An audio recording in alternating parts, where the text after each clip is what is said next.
Zelda 2. I always loved this gold cartridge. It made the game feel special, unique. Zelda 2 was also part of those 3 games we played as kids that the sequels were radically different from the originals. It was before game franchises were a more standardized format. This was before the days when Nintendo had figured out what a Zelda game or a Castlevania game should look like. In fact, there are many elements of Zelda 2 that remind me of Castlevania 2. Okay, let's get started.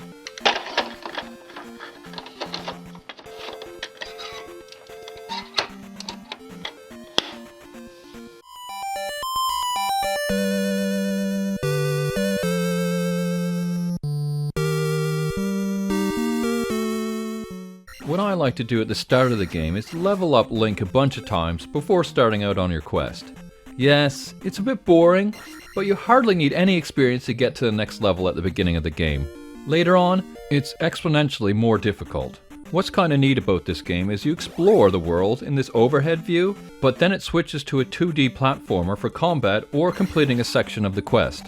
Let's now go to the first town and speak to the town folk to get some clues and some extra powers. This is very much like Castlevania 2.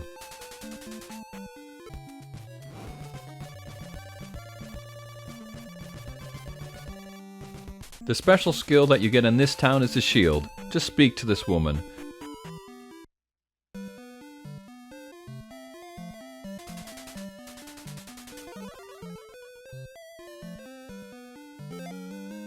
Again, Castlevania 2 has the exact same mechanic. Just talk to these local people. After you've got Link a bit stronger, it's time to do some exploring. First head up to this cave. It's a bit dark in there and you can't see the enemies, but when you're out and about, you can discover extra hearts and extra magic. When you get past all these lethal bubbles, you can get an extra heart. It always pays off to explore everywhere. As kids, we explored every square in this map for hidden items. Let's head to the first palace. This is just like the mansions in Castlevania 2. These palaces, they all start the same. A big statue as you enter, then straight down this elevator.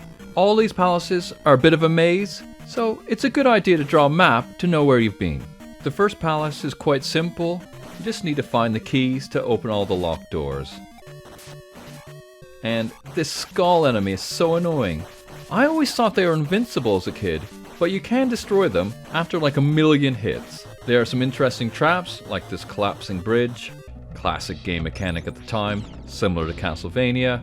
Every palace has one special item and one boss. The special item in this palace is the candle, and the boss is this horseman called Mazura.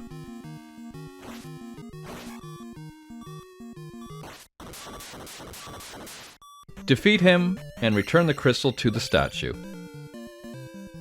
Now we can head back to the cave. As we have the candle, everything's lit, which makes life a lot easier. Surely someone from one of these towns could have just given Link a candle. Anyway, with this candle, let's explore some of the other caves and get some magic in this one. Next, let's head to the second town and see what's going on and speak to the townspeople. I Am Air.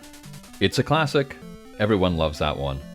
Okay, you're told to get a trophy, so let's head over to that cave.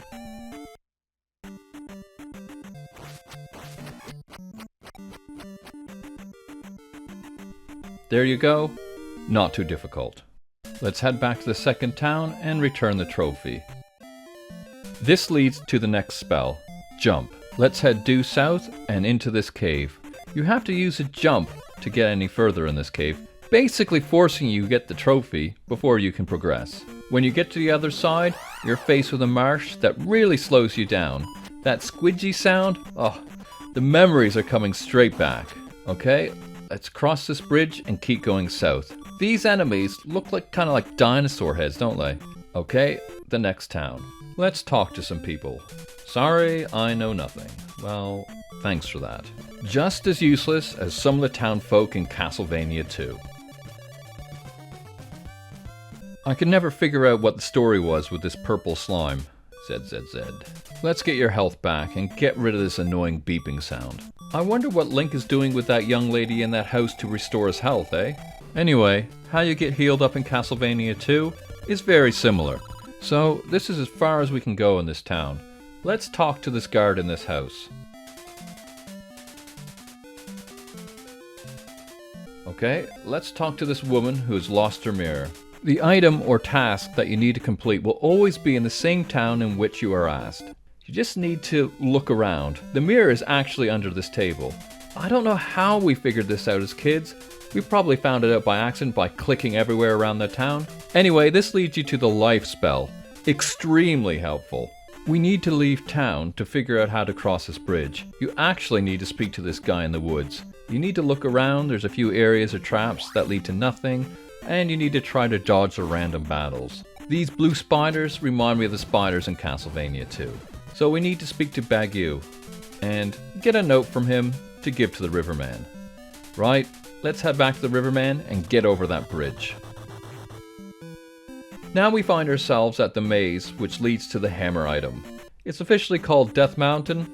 This section, oh my goodness, this must have taken us months for us to beat this as kids. We didn't bother drawing maps or anything. I don't know why, we just did it from pure memory.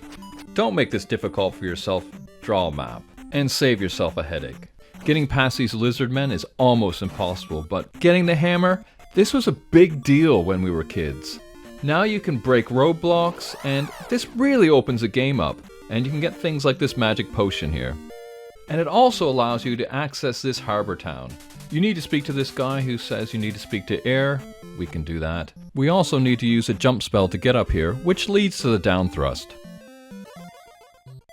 Then speak to this old woman, which then leads to the fairy spell, which I always thought was a really cool concept. Right, let's explore this graveyard. It's really tough in here. These eyeballs, they remind me of the ones that you see in Castlevania 2. Try not to get hit with a random battle here. You've got no chance. If you do. Okay, back again. In the middle of the graveyard you find this king's tomb.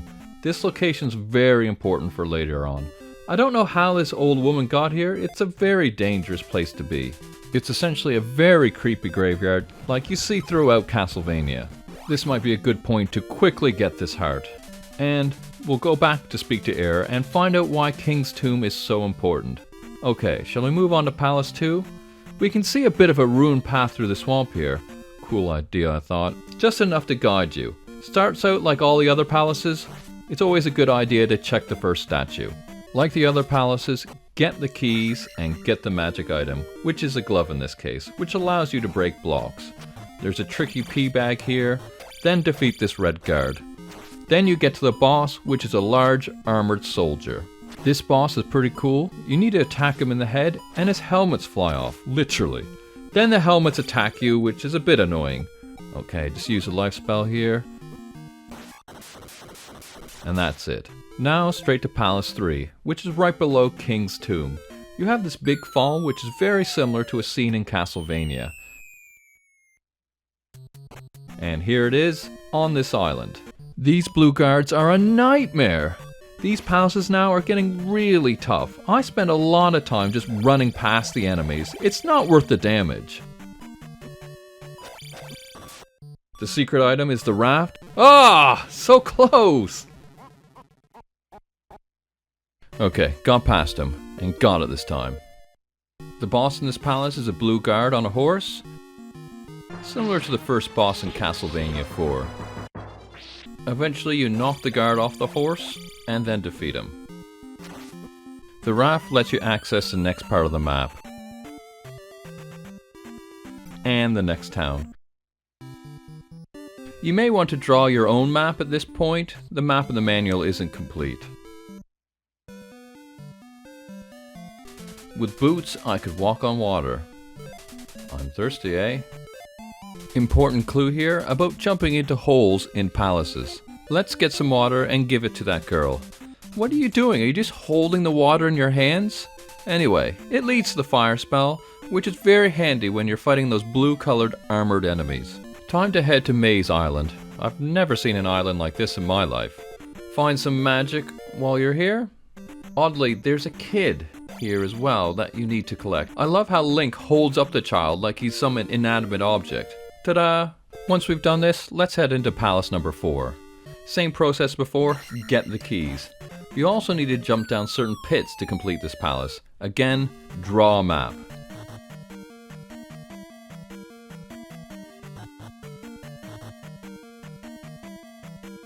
The secret item is the boots. Okay, there's a problem here. I can't get this key. I can use the fairy spell to get through this lock, but you only have so much magic. So it's probably not worth continuing with this palace until we get Upthrust. So we need to visit the next town, which is tucked away in the northwest corner of the island. Here is an important clue in how to defeat the last boss. Return the child to this old woman. I hope she keeps an eye on the child this time. And here we get the reflect spell. Speak to this child here and he says there's a powerful knight in town. This must have taken us weeks to figure out. We didn't have anything like Nintendo Power or any clue books to help us. You need to use a jump spell to get on the roof of this house. Then jump across all these houses until you reach this one with the chimney. Then you need to go down. This will lead to the knight who will give you Upthrust. Okay, let's head back to the fourth palace. And since we got the boots, we can walk across the water and head straight into the palace. Bargain. Now we can get this key.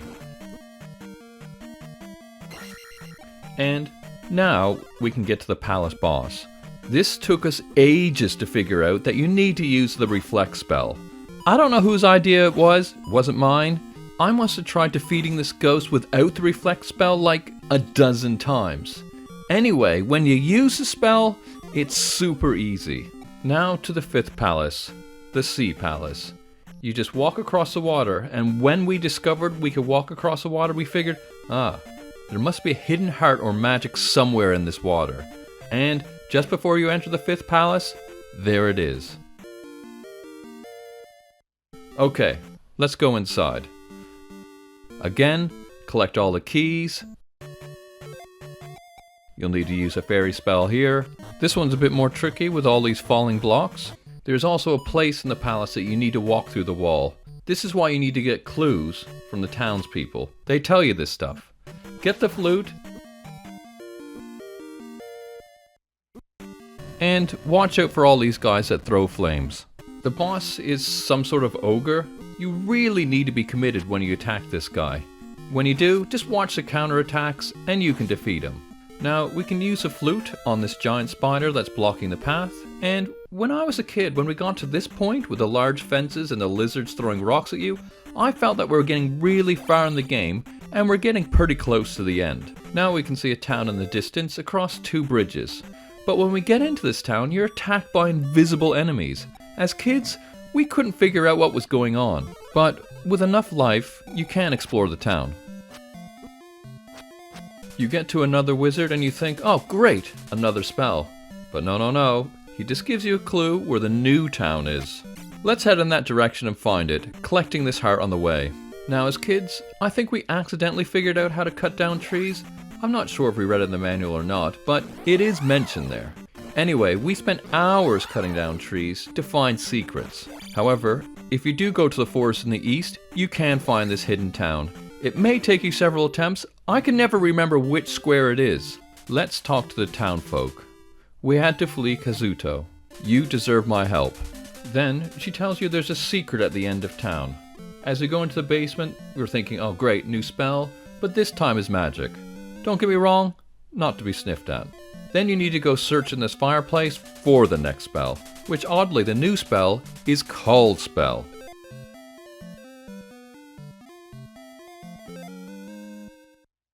Call for help at Three-Eyed Rocks. I didn't really understand what this meant when I first played this game. I just kept exploring. At the end of town, there's this big cliff. It's kind of like Deborah Cliff in Castlevania 2. Use a spell here. Here, you'll get the magic key which unlocks any locked door. This will save loads of time in the palaces instead of trying to find all the keys. At this point, I didn't know where to go as a kid, so I accidentally went to the last palace before you're supposed to. But unfortunately, you can't enter the final palace because you can't get past this force field, no matter what you do.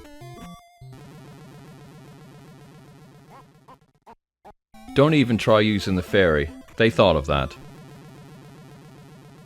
The next palace is actually where these three rocks meet. Very sneaky.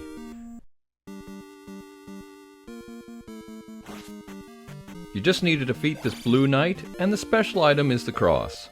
Just watch out for the traps in this palace. The tricks and traps don't end there. Use the fairy here, and then fall down the pit here.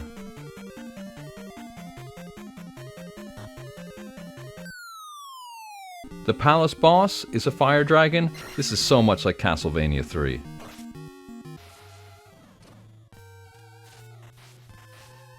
Now you can leave the palace and head back to that ghost town from earlier.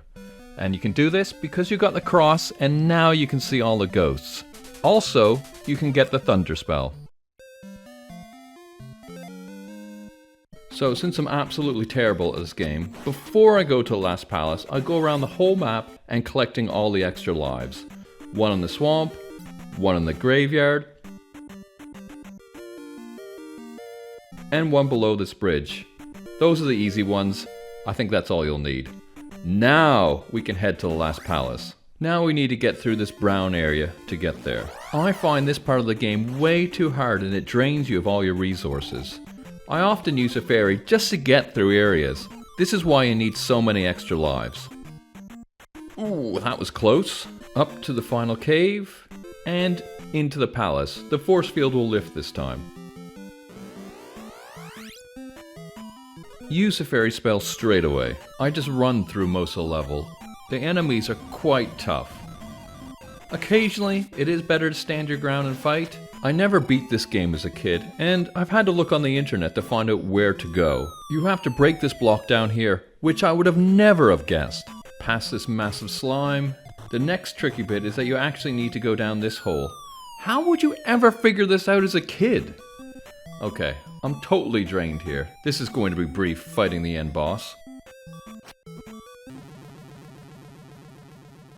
Right, last life. All or nothing. Use your shield and get the thunder spell ready. Just take your time with this boss and you'll be fine. So, the final boss isn't Ganon. I was expecting Ganon, but I suppose that makes sense because he was defeated in Zelda 1. Why would he be in this game? Now with the boss defeated, you think the game is over. Nope. For some reason you need to fight your shadow. So to beat your shadow, just cower in the corner and just keep attacking.